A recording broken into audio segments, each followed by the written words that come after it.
RJD नेता तेजस्वी यादव ने शुक्रवार को एक बयान में कहा कि बिहार की एनडीए सरकार 2 से 3 महीने में गिरने वाली है। अब इस बयान के बाद बिहार में भूचाल आ गया है। हालांकि टेंशन नीतीश कुमार को कम, लेकिन उपेंद्र कुशवाहा को जबरदस्त है। तभी तो तेजस्वी के इस बयान के आते ही पूर्व केंद्रीय मंत्री और जेडीयू नेता उपेंद्र कुशवाहा एक्टिव हो गए। लगे हाथ पलटवार किया और कहा कि बिहार में एनडीए की सरकार अगले 5 साल तक चलेगी। यही नहीं, उन्होंने दावा किया कि आरजेडी के ही कई विधायक उनके संपर्क में हैं। कुशवाहा की राष्ट्रीय लोक समता पार्टी यानी आरएलएसपी का कुछ ही महीने पहले नीतीश कुमार की जेडीयू में विलय हुआ है। इस बीच तेजस्वी यादव शुक्रवार को अपने विधानसभा क्षेत्र राघोपुर के बाढ़ प्रभावित इलाकों का दौरा करने गए थे। वहां के लोगों की शिकायतों और नाराजगी को सुनकर तेजस्वी ने समझाने वाले अंदाज में कहा कि घबराओ मत, बिहार की सरकार 2 से 3 महीने के अंदर गिरने वाली है। उनके इस बयान के बाद सत्ताधारी बीजेपी और जेडीयू ने पलटवार किया है।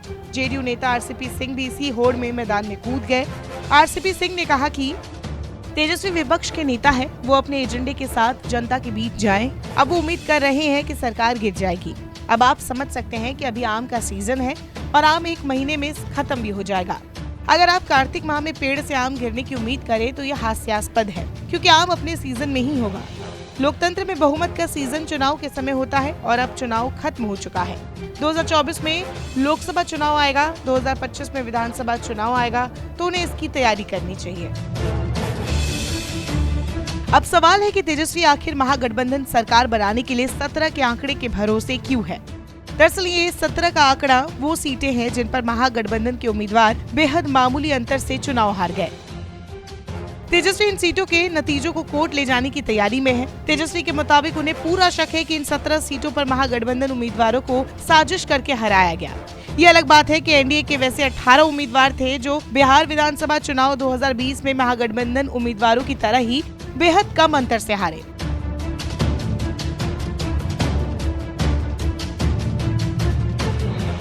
अब सवाल उठता है कि उपेंद्र कुशवाहा नीतीश सरकार गिरने की बात पर इतने बेचैन क्यों है। दरअसल ये डर जीतन राम मांझी और मुकेश सहनी की 4-4 सीटों को लेकर है। इन्हीं 8 सीटों के पाला बदलने की आस खुद आरजेडी सुप्रीमो लालू प्रसाद यादव को भी है, लेकिन फिलहाल ऐसी कोई संभावना नहीं दिख रही। दूसरी तरफ हाल ही में उपेंद्र कुशवाहा की नीतीश कुमार के साथ दोस्ती हुई है। अब दोस्ती का कर्ज भी तो चुकाना है, इसलिए विरोधी पर पहले हमला बोलकर कुशवाहा अपनी वफादारी भी साबित करने की जुगत में है।